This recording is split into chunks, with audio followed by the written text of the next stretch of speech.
previously I was more like, it was more just feeling around and until you found something that felt right.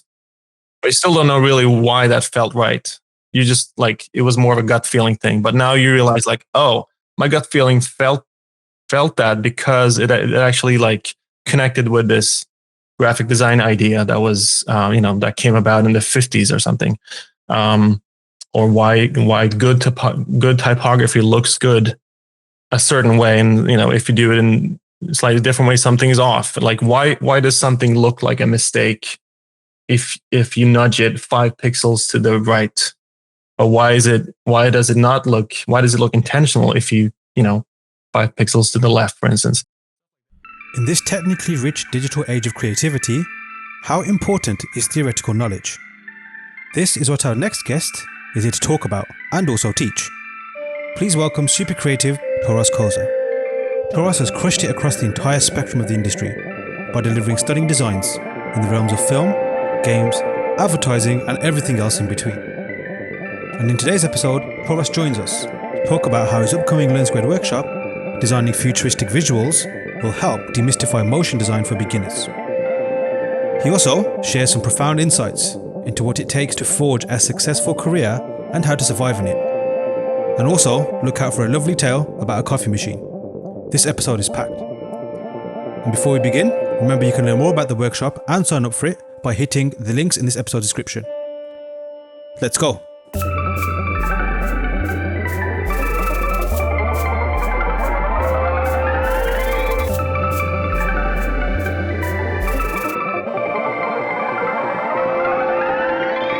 Hey everyone, welcome back to the Learn Squared podcast, and I'm delighted to have our next guest on for you, Toros Kose. Welcome, Toros. Hi, Aaron. Thank you. Thanks for having me. Thanks for joining me. There is a bit of an ulterior motive as to why you're here, but one of the main motives is we love creatives, and you're you're an awesome creative. So firstly, thank you for jumping on. A big chunk of our audience are students, obviously, of course, we Learn Squared, but a lot of them are new. They're like completely wide open, wide-eyed, and just new to the industry.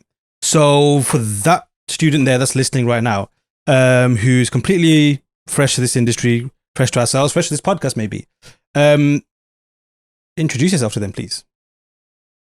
I guess I would call myself a designer, graphic designer, and I've worked in the broader motion graphics industry for the past 10 years, 11 years.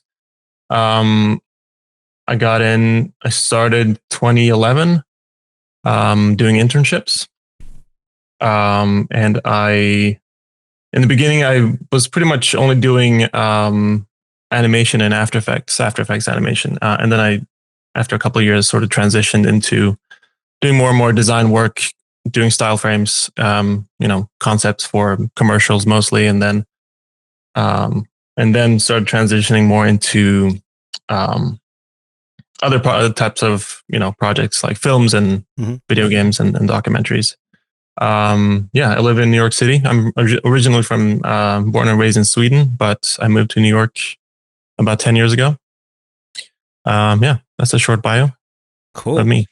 And I'd love to dive in a bit deeper into, I guess, your career beginnings. But before we get to that, I guess it's quite a cool time to announce what you're doing with Learn Squared. So when this podcast becomes available, you'll be also able to buy tickets for our workshop session with Toros, which is Designing Futuristic Visuals.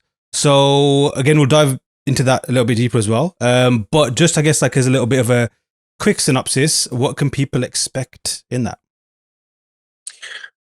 In this workshop, it's I think I'm going to keep it pretty simple, and I'm going to sort of go through sort of part of my usual workflow when creating a certain type of aesthetic and certain type of content and look and feel. It's going to be about, I think, 2.5, 3 hours of creating sort of we're going to sort of make up a concept and then create visuals for it. And more specifically, it's going to be we're going to create a main menu background for a made up video game. And we're going to use that as an excuse to create the sort of the content that we're going for. Looking forward to it. Yeah. So career beginnings. As you just mentioned now, like your career has kind of like evolved, I guess you could say, or like taken different kind of like you reached different levels or approached different kind of disciplines within your, I guess, the industry in general. What led you onto this path? Like, where did this kind of all begin for you? For me, it started with a hobby back in, I would say, high school. I just started playing with video editing software. Back in high school. Just I think like Windows Movie Maker was the first one I discovered. Super fun. And then I got my hands on a cracked version of Sony Vegas, and just started playing around and making little projects, making little like music videos and like video game trailers, like of my own, and like the little sort of animation tools that existed in Sony Vegas, you could keyframe stuff, keyframe effects, got me into, I can't remember exactly how, but then, I sort of naturally found After Effects and started playing around with After Effects. And, it all started with a hobby, really. Wow. What was it about, I guess, like, because I can relate to that a little bit.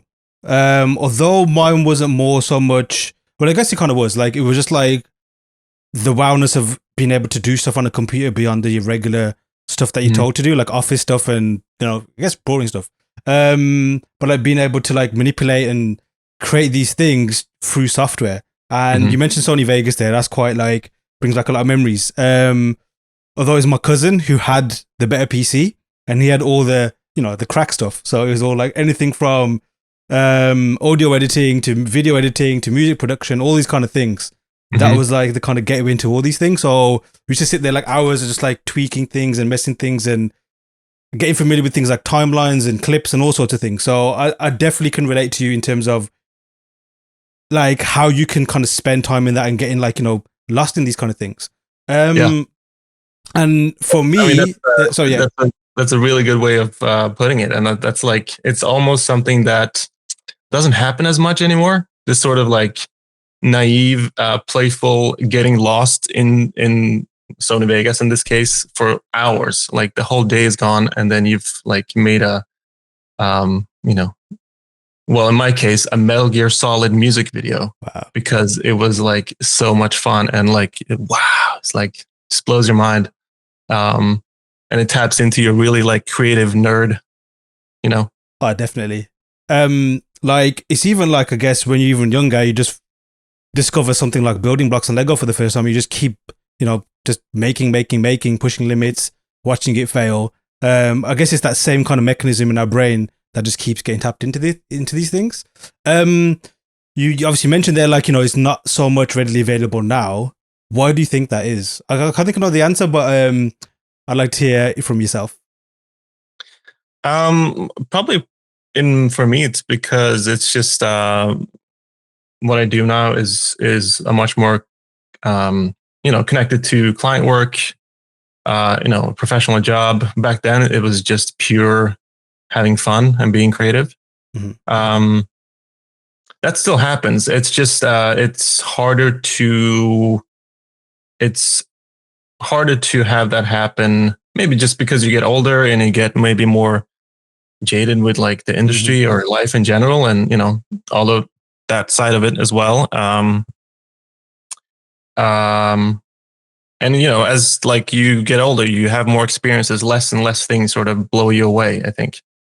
So that's probably part of it. But there's something about that teenage playfulness that it is what it is. It doesn't come back entirely, but it's still possible to tap into, and it happens for sure from time to time.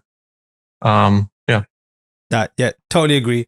So like, when did that kind of, I'd love to go back to that topic later on as well, because it's interesting, like creative energy is kind of always there.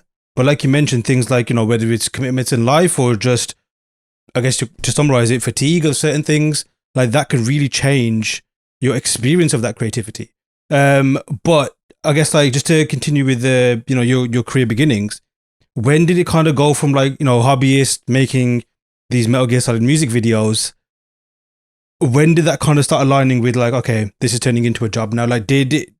Because obviously, some people, it's like the work just naturally came. Others, they were pursuing that as like in a strategic way, or like they went to uni or whatever, and then it became a job. How did that kind of like? How did the dust settle for you in that regard?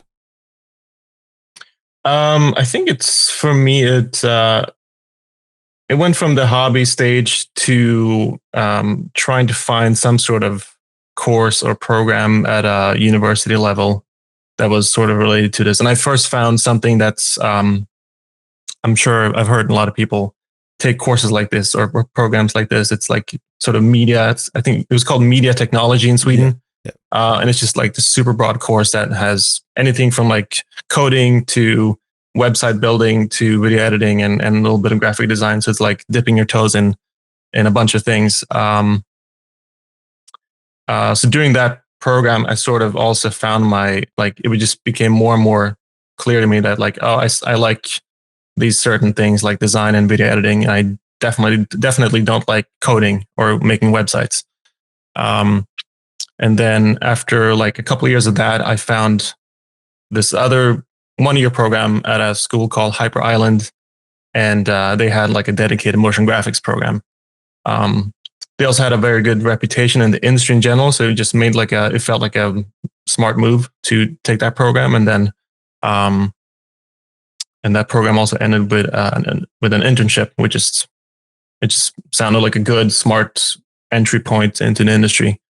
So for me, it took those kind of natural, like usual steps, going from, I guess, a combination of like a lot of self-learning, but also like using school in this type of way where it's like it becomes this environment where you just keep learning and learning from classmates, and also helps you find an internship. So yeah, it was through school and internship, and then that's how I after a couple or three, actually, I did 3 internships, and then I started freelancing. Yeah. How did those internships go? Like, were they kind of selected for you? Like, this is what's available, take your pick, or did you have to kind of like apply for them, or almost audition for them? Like, how was that process? The process was very sort of realistic, I would say, which was good. It was at the end of that 1-year program where you were just told like, this is now it's the time to find an internship. So it was very much like, when you're already in the industry and you just put a reel or portfolio together and you start sending it out to companies, which is what I did. And I was lucky to land one internship with a small studio in New York City. Nice. And on that internship, like, were you kind of like treated like a super, like, I guess a full-on professional, or did you kind of feel like you were doing internship stuff, which is still valuable? Like, you start working your way up or doing certain things and kind of like having that carrot on the end of a stick. Like, okay, if you want to be, part of the actual team, you have to kind of go through the process, which I think is valuable, but at the same time, it can be invaluable. But from your perspective or from your journey, how did that internship, I guess, based on where you are today, how much did it impact or yourself, like your workflow, how you shaped yourself as a career and a professional? Like, did you find it super valuable? Yeah, I definitely did. One of the big things it helped me with was to keep building my portfolio so I could get the next internship or the next freelance job. But like you mentioned in the beginning of your question, it's this first internship I landed was a tiny studio. It was like less than 10 people, and I knew some After Effects and Cinema 4D going in. So they were like, they started using me right away as in production. I think the first project I worked on was to create style frames for like a Comcast commercial. So we were like, they needed the help and we were ready to go. So I was put into production right away, which is, I was able, then it made me able to show my skills right away, which was helpful for both of us. I think that might have not happened if I landed, if I went to a huge studio like the Mill or something. Right. That's just more of a machine. And yeah, I didn't have that experience, so I can't really speak to it, but it was obvious that because it was a small studio, they needed all the help they could get. And I was cheap labor. So, and I guess it's all, in hindsight and conjecture, I guess, but let's say you did intern at a big studio first and foremost. How do you, I'm sure you would have crushed it there as well, but how do you think your experience would have been? Because I guess the reason why I asked this question, because there's people who are about to embark on that journey right now and probably listening right now as well. And I remember when I was at uni, I was one of the few that kind of not that I didn't care, but I had a very open mind as to where I worked. Like I didn't need to necessarily, because I did transport design, so I didn't need to, or feel the need I needed to work at a Ferrari or an Aston Martin. I would have taken it, of course. But it wasn't like, that's what's going to validate what I do. I was like, I just want to create. But so for them, they might be thinking the same thing. Like the only way they're going to feel validation is by getting something that's a big name. But based on your experience, let's say if you'd gone into, a big studio first that had, I guess, very distinct roles and a very rigid structure, what do you think you would have gained or not gained if that had happened first before working for a small studio that you did initially? If that question makes sense. I think I confused myself as well. Yeah, no, it makes total sense. I think it's hard to, I'm obviously just speculating, but what I would have gained would have been, the experience of being part of a big machine like that and sort of seeing what that looks like. What I would have missed out on is obviously, I think, being a crucial part of a commercial project, which I was lucky to get that experience that soon in my career. I don't think that would have happened the same if I landed in a 50-person studio, because they just, I'm sure there are exceptions, but I don't see them I can see them just giving you a much smaller task to figure out. And that's task, nothing really, it's okay if you mess up the task, because, but in the smaller environments, they sort of have to give you more to work with, and that, and therefore more responsibility. So I think, again, those are probably the main differences. Yeah. And before you began your internship, because education is cool, because for some it's not, it's boring, but I guess you know what I mean. It's cool because you're learning all these new tricks. You're learning a workflow. Like you said, with your beginnings, it was a case of almost, I guess, clicking every single menu, every single button, seeing what it did, and then getting your knowledge that way, and then getting your own kind of tricks and tips. But then when you, I guess, you're being educated, you learn an industry standard way, or you learn a better way, I guess. Because whether maybe your way is better or not, an industry standard way, I guess, is the best thing to learn, because it means you're going to slot in nicely in a pipeline. But nevertheless, when you transition from education to actual work, actual projects, that can be a big jump for some. And it can also be very intimidating. Were you intimidated when you started your internship, or were you super excited and pumped to get going? Both. Absolutely. Yeah. It was, first of all, a big geographical move from Sweden to New York. And, then you move from, I think moving from most places to New York is a pretty jarring, eye-opening, chaotic experience. And then you just, my friend and I, who we interned together at this company, we landed, and I think we started our internship the next day. So we just jumped straight into it. Um, um, I'm losing track of your question. Could you repeat the last part of the question? It was just more a case of like, I guess, looking back now, with regards to like, I guess, just going from education to a place of work, I guess, like, or maybe a better way to ask it is, what are the things that intimidated you versus the things that Right. excited you?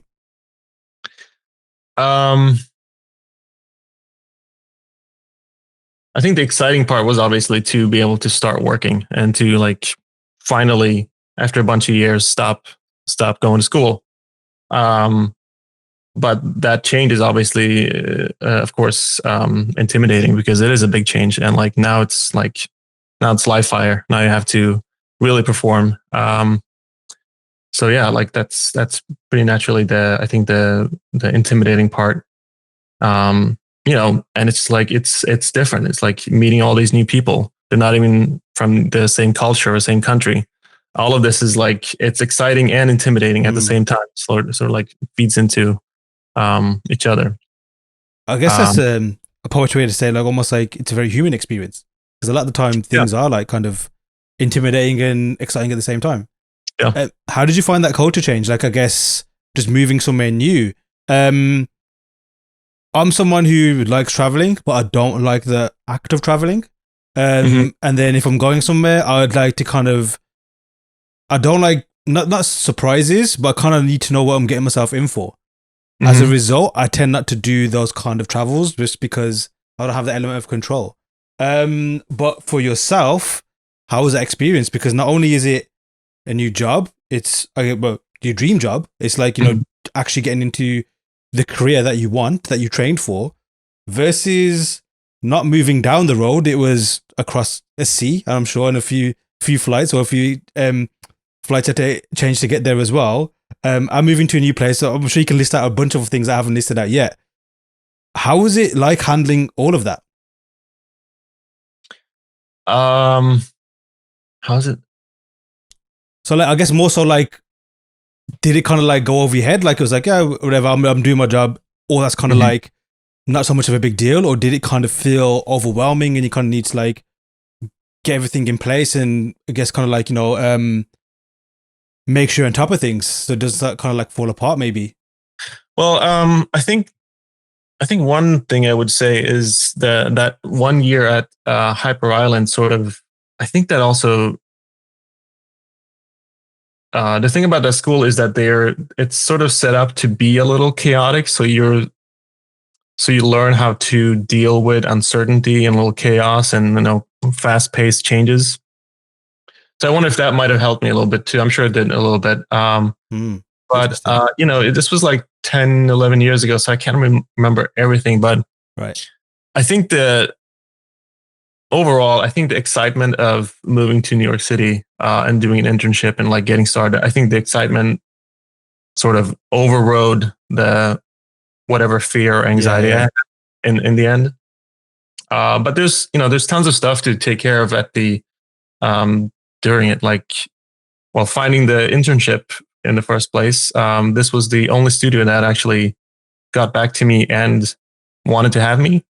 Um, so that was lucky. And then you have to figure out the internship visa.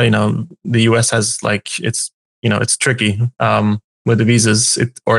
It takes a while. Like it always, whatever you apply for, it always takes months. So that might have actually been the most stressful part, or one Right. of the most stressful parts. Um, but yeah, and then landing in New York City, and then we didn't have an apartment when we landed, so Wow. we just immediately started looking on Craigslist for apartments. Got lucky and just found an apartment at a decent location for a month to have somewhere to live during the first month. Um, it's yeah, we sort of, I guess it's a lot of like problem solving on the Mm. go and as it comes up, because you are at the end sort of driven by this excitement to do it, um, Wow. And despite everything. and how long did that internship last for? I was there for 4 months, and then I went back to Sweden So what happened was I did that internship for 4 months, and then I was recommended by a friend in Germany to go intern at a German company in Hamburg. So I did that for 3 months. But I wanted to get back to the States. So another friend who interned at another studio in New York City recommended me to this third studio. And the easiest way to get back to the States was through another internship. So I applied for a third internship at this studio, and at this third place I was for a year. And after that, like, I guess, because did you go kind of like, did you stay from New York since? Because New York's your home right now, right? Is that right? Yeah. And after that third internship, is that kind of like, how did you, well, I guess what happened after that? Like, did you kind of like just start getting more gigs? Did that kind of happen? Or did you still have to apply afterwards? Just to like, I guess, because I guess like New York isn't a cheap place to live. So you have to make sure that, you got gigs coming in, etc.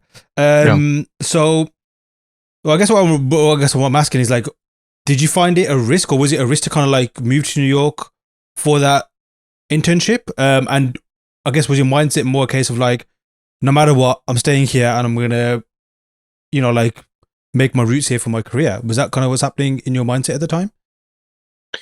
No, I don't think so. I mean, it never really felt like a risk to try this again, try New York again, because like in worst case scenario would be to move back to Sweden, to sort of like, the safe and sound country that Sweden is. So like it wouldn't have been much of a punishment, right?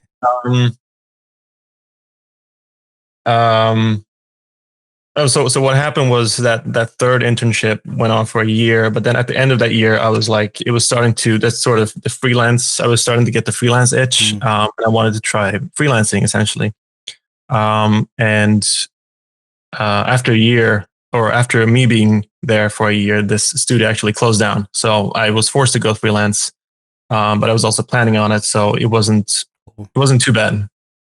And like with freelance, that's something I do as well. Like, so I definitely get like the appeal of it, and that's something that has kind of always been on like my, like my career plan. But what about freelance appealed to you? Like, what was it about? I guess maybe just your, like in your career at the time, like what was it about freelance that you thought, okay, that's the next step for me? Like, did you kind of see it as a progression, or was it more so the flexibility of it? Because there's like different things that freelance offers, right? Yeah, for sure. I think that's, looking back, I think those things definitely appealed to me. I mean, I also just I felt like after a year at this studio, it was sort of starting to get pretty like monotonous, I guess. And I just wanted to experience other studios and work with other people. I knew, New York was and is one of the big hubs, and there's so much talent and so many cool studios to work with. So I just wanted to work with them. Yeah. And during like, I guess like, just to kind of like wrap up, I guess the internship journey, what kind of like projects were you working on? Obviously, it's a bit within your discipline, but like, what is the diversity like in terms of what you were asked to do? Or was it kind of like very predictable what you were being required to do? I think it got pretty predictable because after a while, it sort of became apparent that my strength back then was 2D animation and After Effects. So I was asked to do a lot of 2D animation in After Effects, on, commercials mostly, which was the type of work that this studio was doing. So yeah, you get asked to do what you're good at essentially, which was the case, which was After Effects animation. And because obviously, like looking at your work now, that's definitely a lot more diversified now in what you do. So at that point in time, like, did you want to stick with 2D animation, or did you already have like, I guess, like, were you dabbling in 3D? Like, what was it kind of like? Because you mentioned before about like, I don't know if you use this specific word, but like being stale. And also the joy of like kind of just creating your own thing and exploring. So what were you kind of like doing in your personal projects at the time? Like, did you have time for personal projects? Yeah, I think I always took time for personal projects or personal work. I still do. They're not like these grand projects, but I always like to do something on the side that usually actually feeds back into my client work, or vice versa. The client work feeds into my personal work. It's nice to be able to find a sort of synergy there. But after, I like doing After Effects animation, but I also, like anything, it just becomes repetitive if you do it too much. And I had been playing, just for fun. I knew a little bit of cinema. I'd been playing around with some photography and some design. And the way I actually transitioned into doing more design work was, I had a pretty active Tumblr blog at the time, just putting up random stuff that I had made. 2D, 3D design and photography. And I was doing After Effects animation at this, at a studio called Imaginary Forces, like 9 years ago now. And the creative director I worked with found this Tumblr blog and put me on a different project to do design, like style frames, essentially. And that was my first design project. And that's sort of how that ball got rolling. Oh, and I guess like with design, what was the biggest difference that you noticed when you switched from what you're doing before to design the style frames? Like, did you kind of like have to switch gears, or did you notice something that you had to kind of tap into more of that you didn't so much before? And did you enjoy it more? I think I did enjoy it more, partially because it was new and I got to sort of do this thing, practice this skill that I've been wanting to practice but hadn't really gotten to. It just comes with different challenges. I think you have to think a bit more. Well, you have to, come up with concepts and then visualize these concepts. It's a bit of a different, it's a different muscle, I guess. But I also think I do like to think slightly holistic, I guess, in the sense that like I've always tried to think of, even when I'm designing, I've tried to think of how it's going to move later on, how it's going to be animated. Yeah. And that was actually something that struck me when I first started interning, that like back then, at least, not anymore, but back then it was a lot of people that made their style frames in Photoshop. And then it was a huge pain for the animator or the 3D person to recreate the style frame so they could animate it. But I got into the industry in some sort of like transition period where After Effects was strong enough and capable enough to where you can actually just make your style frames in After Effects and then it's just ready to animate. So I think that's where my like past proficiency in animation also fed into the design aspect, where I could design for animation and I could, I could sort of connect those things to more easily than someone who's just designed or just animated. And did you kind of have that kind of like, I guess, pain when you were doing the animation stuff? Like you were getting, I guess, a Photoshop file and then you had to kind of like like reverse engineer it to kind of make it into animation. So you kind of understood the pain of what an anime has to kind of go through. Yeah. I can't remember. I'm sure I've probably blocked it out, but I'm sure that's happened. Yeah. And do you think, like, I guess fast forward till now, what is it that you kind of specialize in the most now, or does it just kind of like switch between different things? And where you're at right now, is it just something that you kind of like? That's just where the path has taken you right now, or did you kind of like? Maybe manipulate is a strong word to use, but you kind of like, forge your career to end up where you are today. I definitely can't say I've forged my career to be where I am today, because I'm not really sure where I even am. I sort of I work on projects and I do design work and sometimes I do art direction work, I guess. And many times I still animate. Right now I'm working on a project where I'm actually doing pretty much everything. It's a car related project. So I'm doing everything. It's a motion graphics piece, but I'm doing everything except the design of the car. But otherwise I'm designing, animating, comping, editing. I'm not doing the music, but except the car design and the music, I'm doing everything. So, Wow. but other projects, I just design style frames. And then sometimes I get, I guess I get brought in as a bit more of a creative or art director. So it really just varies. I'm not like knowing all those things and doing all those things. I can't really say that like I'm a creative director and I only creative director. So I do a bunch of things, I guess. So I can't really say like where I am, and I've definitely not forged my pathway here, at least consciously. Like I think I've just done things. I've tried to take on projects that seem fun. And if a project is fun, I do better work. I just have more fun with it and I do better. And it ends up better and looks better in my portfolio and in other people's portfolios. So I just try to take on what seems the most interesting. Yeah. And I guess like, do you prefer it that way? Kind of like not like being hired for different things, like different roles?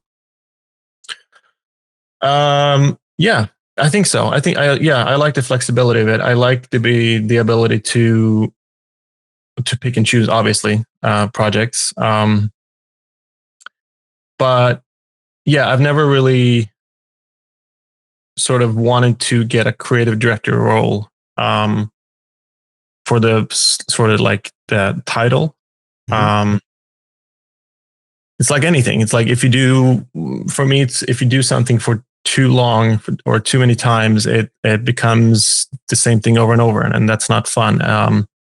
And I've seen, throughout my decade now, I've seen a lot of creative directors like hate their jobs because they work on the same thing over and over. This sort of like career ladder that was more solid or solidified, I guess, back then. It's still there, but it's not. Things are more fluid now, I would say, and I definitely like it that way. I just like. It's more about, are you the right person for the project? Are you the right person for this position at this time for this project with these people? And if that's the case, then yeah, let's go. I like the way you explain that, because I think that's like happening not just in the creative industry, but I think in industries throughout the world in general. At least in a professional sense, like there was, like you mentioned, like a rigid career ladder, and it's almost like the ladder was the only thing that you could climb. Whereas now we're realizing that the ladder's, like propped up against something, and you can climb whatever it is that is, and you can go in different directions and stuff. And like, why do you, I guess, like, just from your experience, why do you think that's becoming the case? Like, do you think it's because of the access of knowledge now and tools, or do you think it's just a case of the industry requires different things now? Yeah, I think it's both for sure. I think the industry is gonna, always continuously demand new things. But like you said, like the ever expanding accessibility of new technology, and that technology becoming cheaper, easier to use, knowledge becoming more easily available, at least like technical knowledge. It's still hard to like teach and learn theoretical knowledge, and even more experience. I think is just, you still need time to gather experience. But all of those things makes it, people can find shortcuts to certain things. Yeah. Absolutely. Like, if you compare 10 years ago, you had to read books or, watch CD-ROMs with tutorials on them, or like go to VFX school. online or in person somewhere. And I don't know, but I can imagine more and more people are self-taught now than ever. Hmm. Yeah. But like you said, that was your beginnings as well. Like, although there was training, I guess, like, added in along the way, it all began from that self-taught. And it's kind of like a classic, like, if you know, you know what being self-taught means, because it's just that kind of like, you're not following a curriculum that has been decided beforehand. You're just going for the thing that kind of like, it's like a buffet. You just go for what your tastes are, and then like, oh, I'll try a bit of this, I'll try a bit of that, or you kind of learn that way. But I guess along the way, you've learned a lot of things, not just only the theoretical side, but also, I guess, the technical side. How many Mhm. softwares do you know? Not many. Okay. I'm just I keep using the same things over and over pretty much. I use Adobe, After Effects, Illustrator, Photoshop sometimes. Mm-hmm. I've been using a lot of Premiere Pro recently on this car project because I'm doing the edit as well, which has been really fun because it's sort of like going back to my roots of Sony Vegas editing. But Cinema 4D for 3D. I render in Redshift these days. What else? I think that's. I mean, I Lightroom for photography, InDesign for documents. That's it. I've poked around a little bit in like CAD programs like Fusion and opened up Unreal a couple times, but I don't those programs I don't know yet. Right. And Yeah. like, is that just because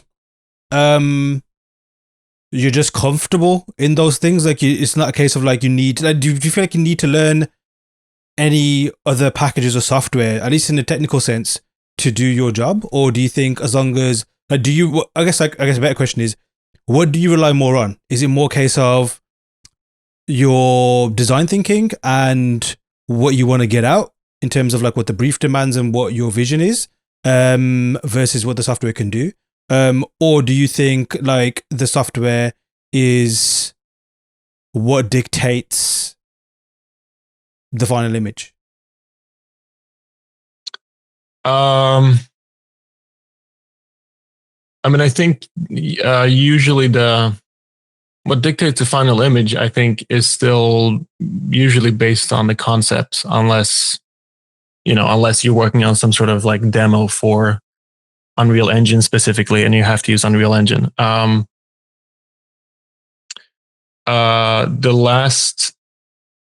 feel like lately I've been more sort of focused on going back to some of the sort of graphic design theory basics, for instance, which I never really learned the classic way in school. And because, like you said, I'm doing mostly self-teaching. You just do the things that you're drawn to and what seems the most fun. And then, if you're lucky, there's a job attached to it at the end of that, because you've become good enough at it. But lately, I've been more interested in like all this like classic graphic design theory that's been around for a long time. That I never really like. I've been sort of conscious about it because I've had to use it in work, but I've never really been fully aware of like a concept or a theory the way you are if unless you like read about it, for instance. And how is that influencing the way you create? Is it just kind of like, I guess, enriching what you already know, or are you kind of like developing newer ways to solve problems as a result of that? Yeah, I guess newer ways in some ways, but it's more about like you're able to anchor ideas and concepts in like something more like solid thinking. Like previously, I was more like it was more just feeling around, and until you found something that felt right, but you still don't know really why that felt right. You just like it was more of a gut feeling thing. But now you realize like, oh, my gut feeling felt that because it actually like connected with this graphic design idea that was that came about in the 50s or something, or why good typography looks good a certain way, and if you do it in a slightly different way, something is off. Like why does something look like a mistake if you nudge it 5 pixels to the right? Or why does it look intentional if you 5 pixels to the left, for instance? Stuff like that just is really interesting, and how the brain perceives things graphically, visually, how you can use that in work, obviously. So all this, like the theory and the psychology behind graphic design, I guess, has become really interesting. And just to go back to the softwares, I have tried to poke around in some of the, like I mentioned, CAD and Unreal, but it's I think for me it's always been this sort of if I really have to learn software, that's when I have to learn, or that's when I learn it, and I usually find it's much easier for me, at least, to learn a piece of software if I have a specific and interesting entry point. Like that's always how I've learned a software. Like I learned After Effects by learning Trapcode, Particular, and Form. Right. Because back then it was so cool to like these particle systems and going through a couple of like Andrew Kramer tutorials of these particle systems and how you use the camera in After Effects, and it's just you get these super cool results pretty fast. So that was the entry point, and then you just add on layers and buttons to click and concepts to learn in After Effects. So I would imagine that's how I will learn something like Unreal if I learn it, for instance. Sick. And like, I guess in the motion graphic space, there's the concept art space, which is a space I tend to stay in the most. Things took a dramatic turn, I guess, with Blender, that kind of like wiped out almost every other 3D software. And now with things like Unreal, which is basically, if you're just like assembling scenes, it's basically Blender and the renderer all happening at once. So in that regard, there's not much needed to make a concept. It's all based on like what you require and what you want to do. But for like the motion graphic space, like, do you think all the tools, or like, I guess the trends or the technology, I guess is a better term, that's available now is all you will ever need? Or do you see other things happening based on your experiences working with clients, your, like, I guess your insight in the industry and the projects you work on? Like, because like with, and I guess I'm asking this again for the beginner, the person who's trying to get into this, and there's always that kind of like tool anxiety, or, like, what do I start with? What's going to be industry standard? And what we mentioned before about the career ladder, like all those things are kind of written. Like if you want to be on the ladder, you got to know this particular tool. When I was at uni, it was learning things like Maya or, a few other softwares, but obviously that's completely changed now. But like, yeah, so like in terms of like, I guess, tool or that little kind of survival kit for a motion graphics artist, do you think that will change in the future, or are all the tools that are already available now always going to be here? I mean, that's a really tough question, because it's like it's trying to predict the future in something that, anything with technology, the future is like super blurry 3 years from now. Yeah.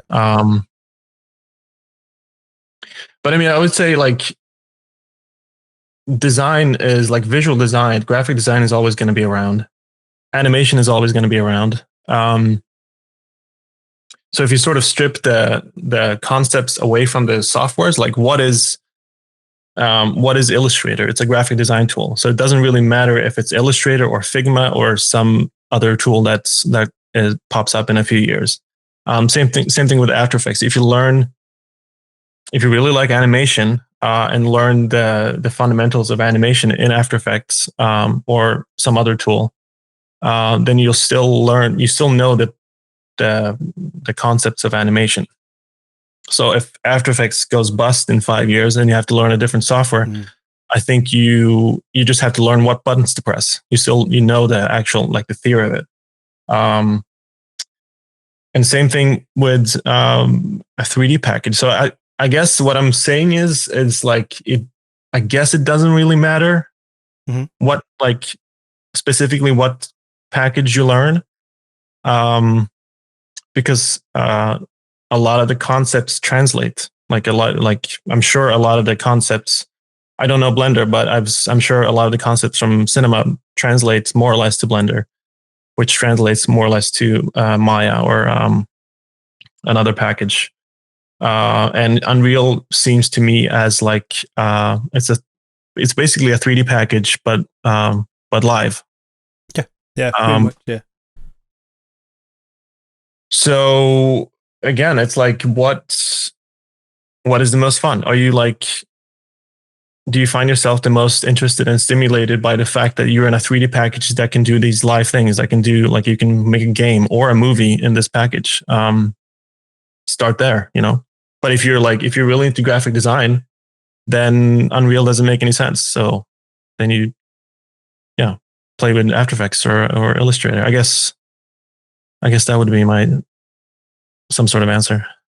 And before we began talking, we was talking, I guess, like just design in general, which is always a topic I guess you could talk about for the rest of eternity, because I don't know how you feel about it, but it's like it's clear what it is, but then it's not exactly clear when you start explaining it.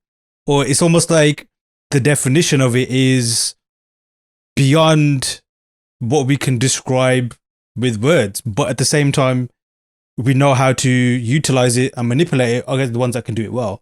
But for yourself, what I guess it's like, we'll just say we'll see where it leads to, because it can go in many different ways. But like, what is design? And I guess as a follow-up question, what does it mean for you?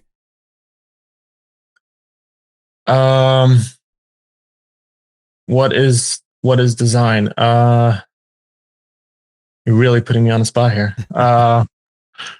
I guess, I mean, design, what is design is anything that has been, I don't know. Here's a first answer, I guess, that we can refine maybe, but anything that has been created with a function in mind, and that hopefully has an aesthetic value. That's a vague answer to a vague question, I guess. Do you think, like, it's just to get super philosophical here? Mm-hmm. Do you think design's only a construct that only, like, it's only for humans, or do you think like it goes beyond, like, the design exists whether humans exist or not? So I guess I'm talking about, like, like the structures in nature, in the universe, and beyond. Like, are we just kind of like, like photocopying almost subconsciously or consciously what has already existed? Because a lot of it's like, when you mention about function, it always evolves down to things like engineering principles, mathematics, and color, which is all, like things that are fundamental to the universe. So do you think it's just only humans can appreciate it, or are we just kind of like doing an imitation of, I guess, the fabric of existence, that to get to that level? First of all, I don't know. I obviously haven't thought about this, but I think I could imagine animals being able to appreciate something aesthetic or something that's designed, but I might also give you a different answer on that tomorrow if you ask me the same question. So I don't know.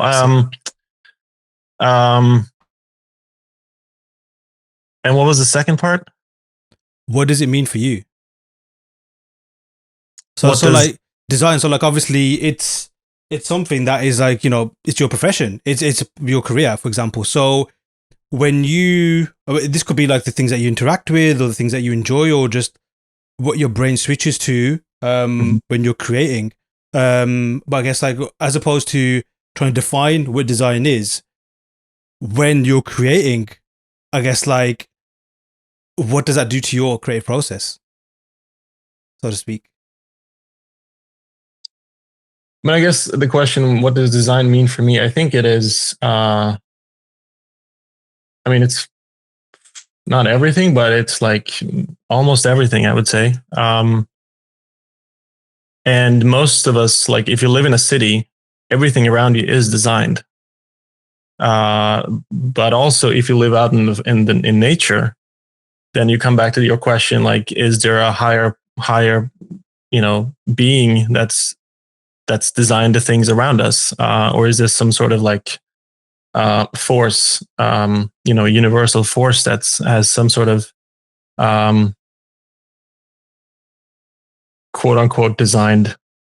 I don't know if you would even call it design, but at that point, because it's like, that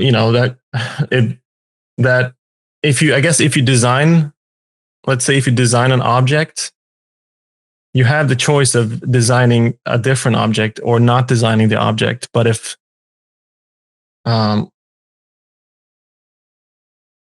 actually not, I don't know where I'm going with this. So this might not be That's so good. It sounds great. Can you continue? But I guess what design means to me, it's like, it's what I do, and I love doing it. So, and I love good design in my daily life. It's and I seem to be naturally drawn to well-designed, in my opinion, objects. For instance, well-designed concepts, ideas. I'm a very visual person. I love, I really love like beautifully designed objects. Yeah, yeah. What was the last or the most recent beautifully designed object that you came across? A coffee machine, which I bought. Sick. What about it? Was it like how it looked, or did it go beyond just the appearance? Yeah. It has like, it seems like a great machine. It has like a grinder and a bunch of functions. But it's beautiful. It's this like box, and it has like smaller boxes inside of it. Now that I think about it, it's actually like, I've been to Japan a couple times, and the way they build their older houses, I guess, it's very much like beautiful rectangles and then smaller rectangles within those rectangles. So this coffee machine actually reminds me of that a little bit, now that I think about it. Sick. Yeah. And your own personal visual library. I mean, like looking at your work, for example, like I really like your website purely because, for a couple of reasons. One, because the work's awesome. I know that sounds like, just a throwaway comment we hear all the time, but I really enjoy looking at your work. And also, like I looked at it on Behance and looked at your website, it's a better viewing experience on your website on certain projects. So like, for example, there was one, there was many actually, but there was one that like looked great anyway, but how it was displayed on your website, it just felt even more impactful. But you got like a wide variety of work, not just only in motion graphics and design and style frames. Like on your website, you got so many different categories like photography, film, you got prints and all sorts. So clearly you're like, your brain or your receptor that takes in imagery and inspiration is kind of like always on. Maybe it's like stuck on, for example, if there was a mechanism for example. So like, where, I guess this is quite, maybe not the right question to ask, like where your visual inspiration comes from, but what's it like when you're gaining inspiration, I guess? Because I guess a lot of the time it just comes randomly. Sometimes you're deliberately searching for something. And because clearly you can see how it displays in your work that there's more than just one thing or philosophy that's in the input valve versus what comes in the output. So I guess a simpler way to ask this is, when you're researching and references, like, is that something that you do organically, or is it kind of more strategy involved when it comes to your visual library? Because that's important, right? When you're creating imagery, especially, in anything that's CGI related, like an understanding of almost everything visual. And like you mentioned, like, is that kind of like self-taught as well? Like, that kind of just has happened as you're developing, or was that more deliberate to kind of like build up your visual library? Do you mean like specifically like collecting reference for a project, or do you mean in a broader sense? Both. Um, I think just image collection it's pretty straightforward. I think, and it's sort of it's pretty much always connected to a project.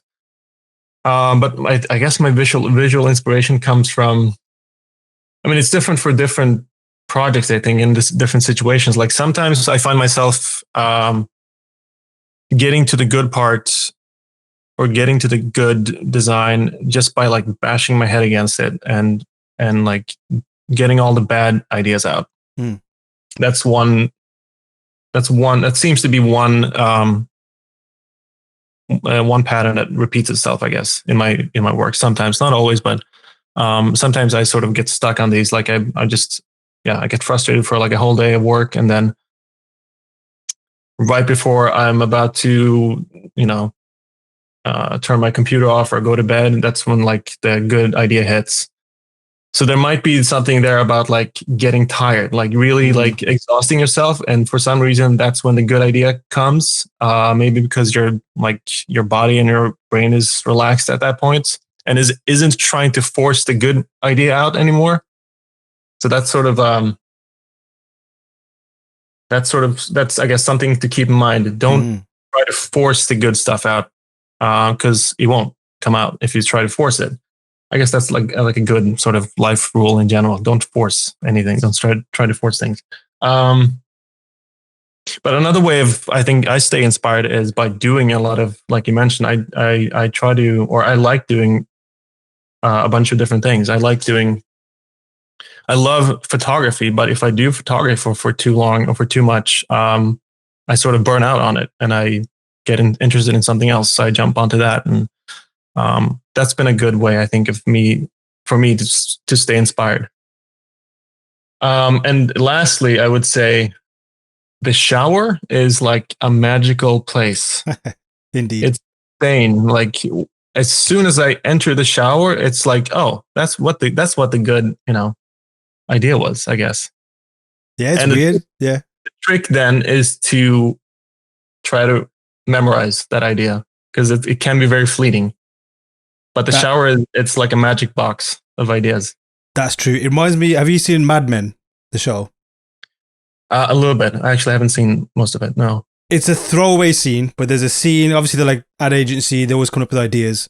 And there's this one dude who comes up with an idea and is absolutely over the moon with it. Mm-hmm. And he doesn't write it down, but he thinks he's remembered it. And then he wakes up and he forgets it. I believe that's how it happened. But the grief he was going through that he forgot that awesome idea, I think we've all been there, right? Like, like you mentioned about remembering it. Like, it's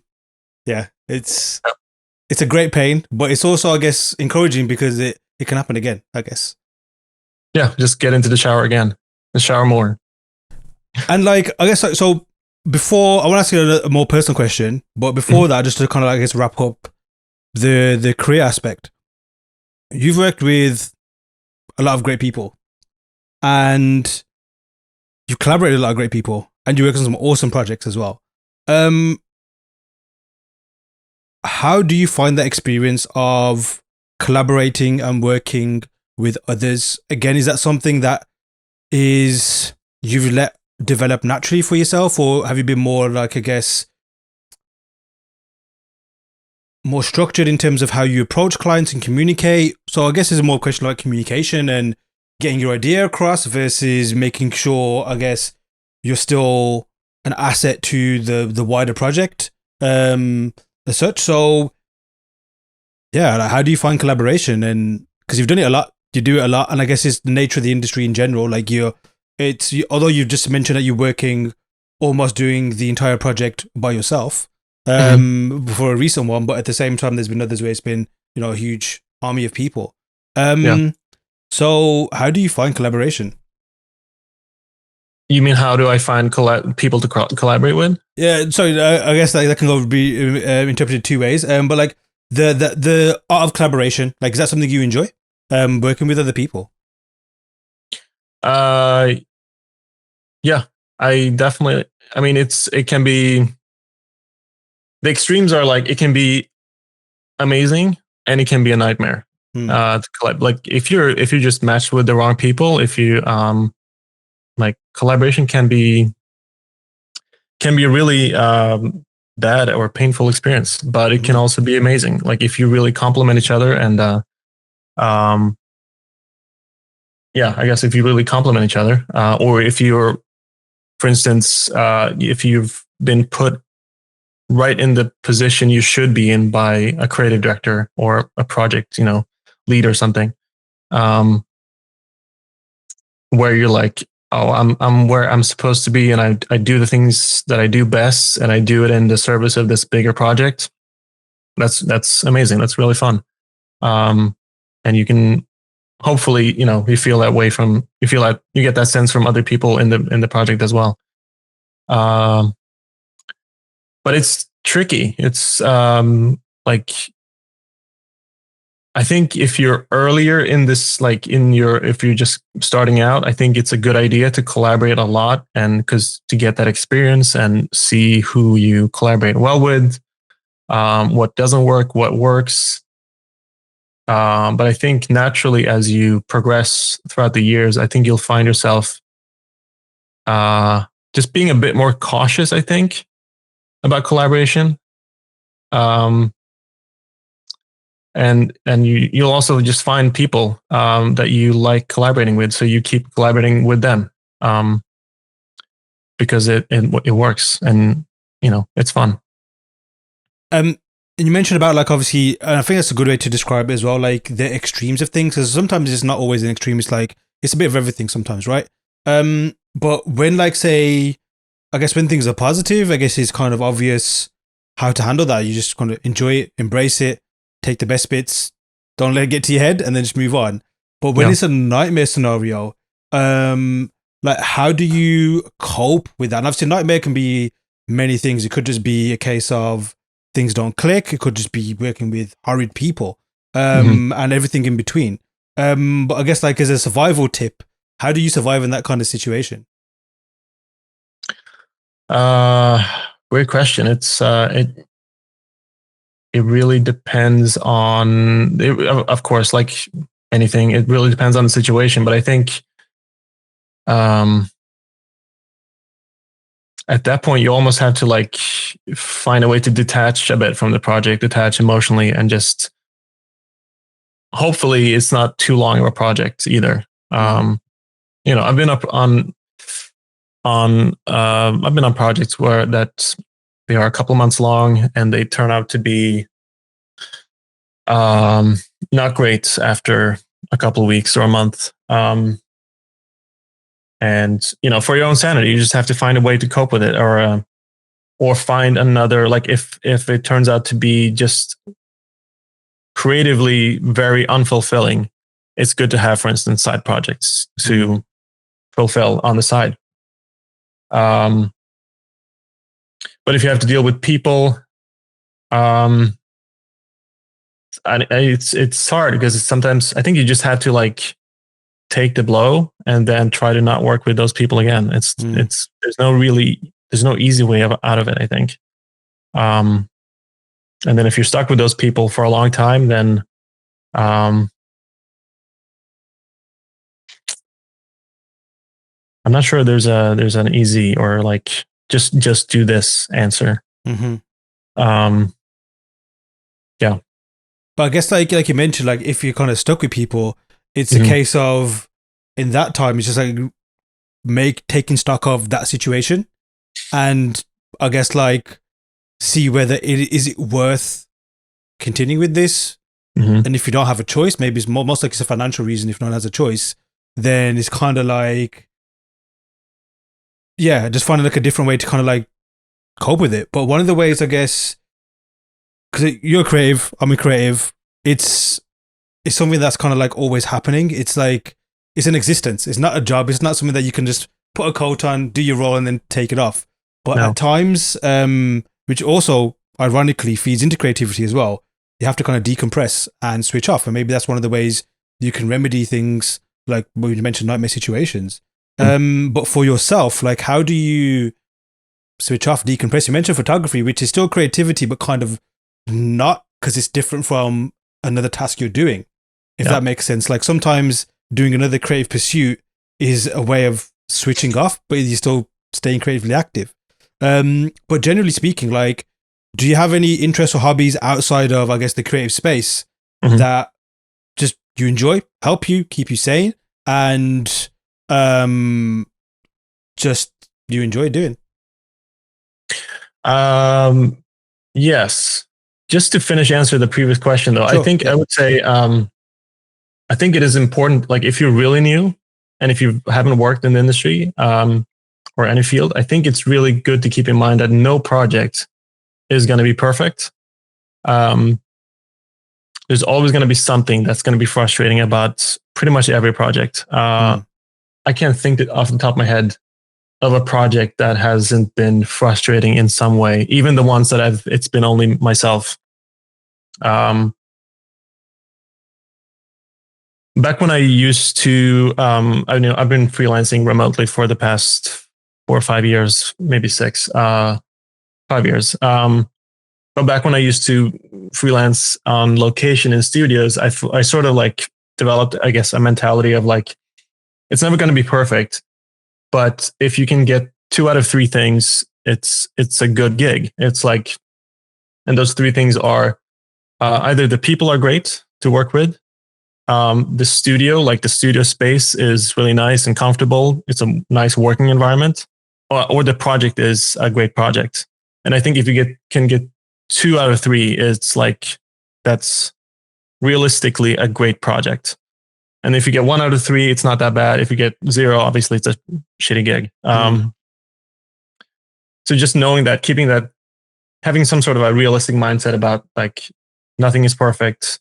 And sometimes you do end up in really bad situations and you just have to take that as a learning experience. And, you know, it's and making yourself tougher experience, I guess, and also learn from it and not how to really think about how to not end up in that situation again.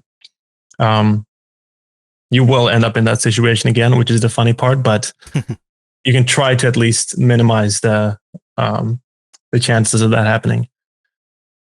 In terms of outlets, for other outlets outside of work, I can't say I have that many, you know, nothing like crazy. I like to work out. I like to read, travel when I can.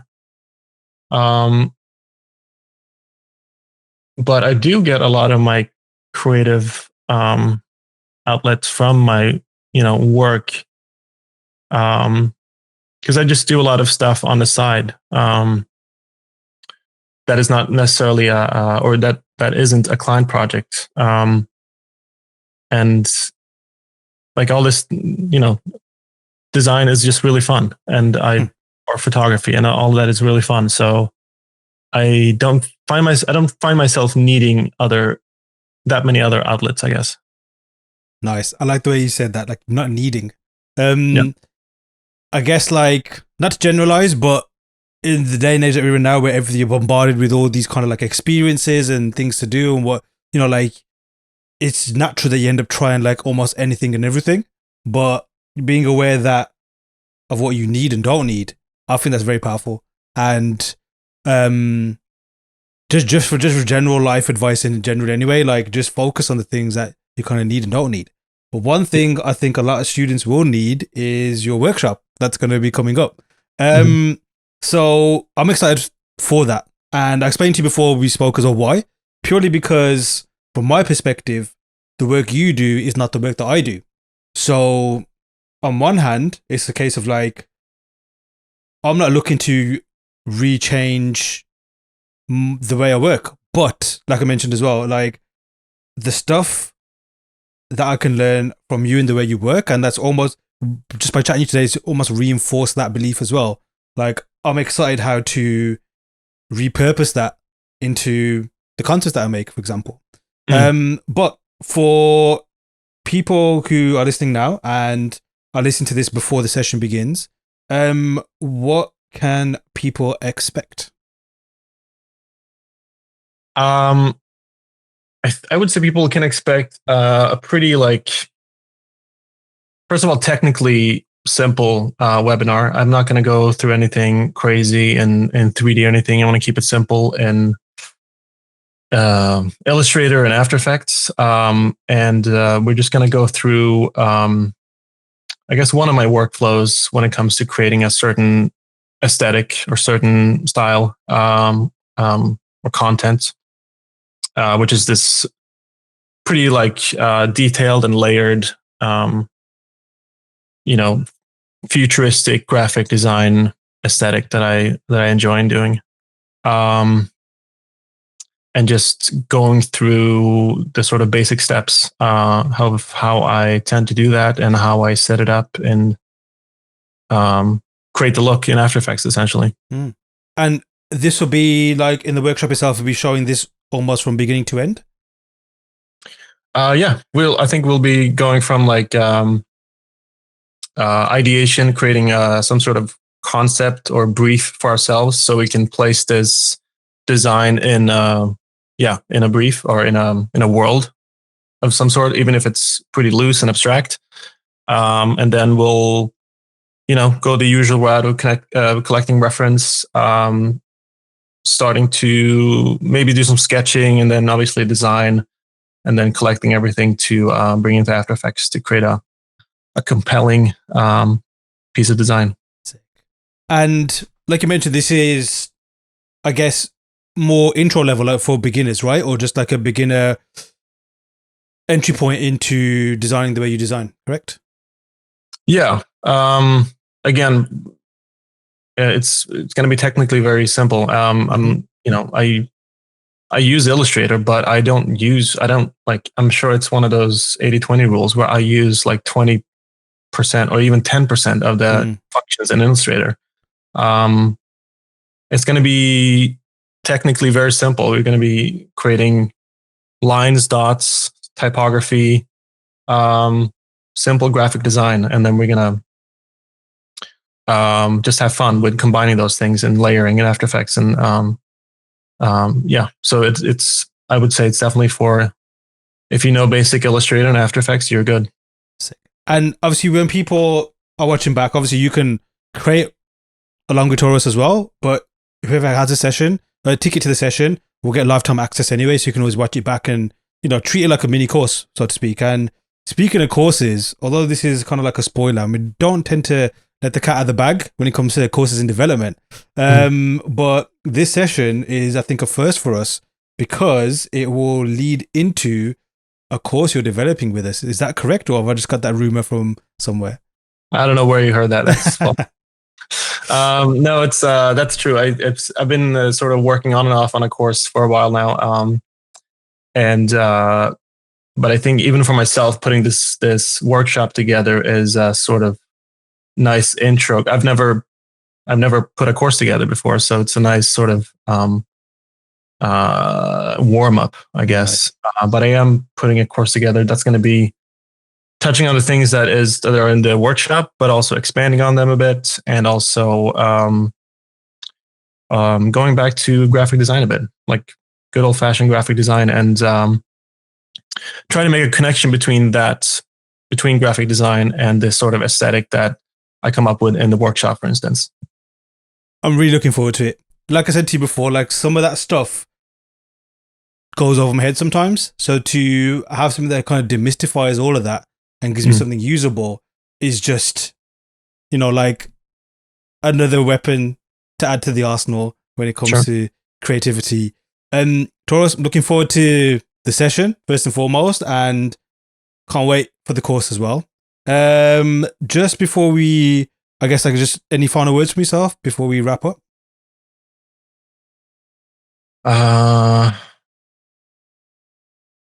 Read books.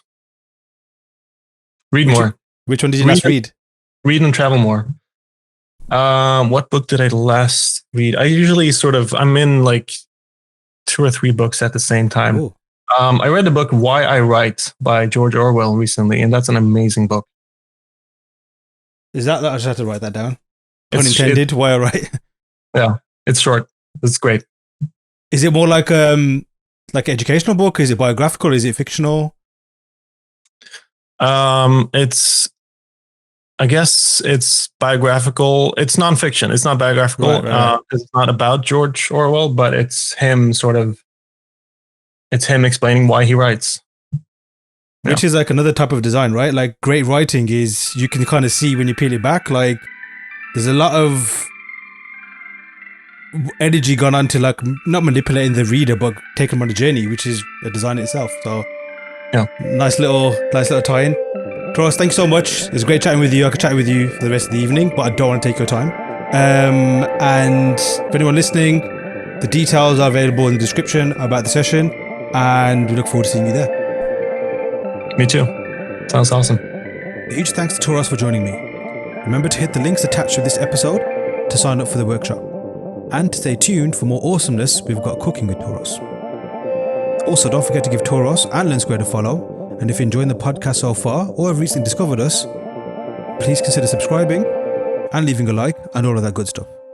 I've been your host, Aaron Danda. Till next time.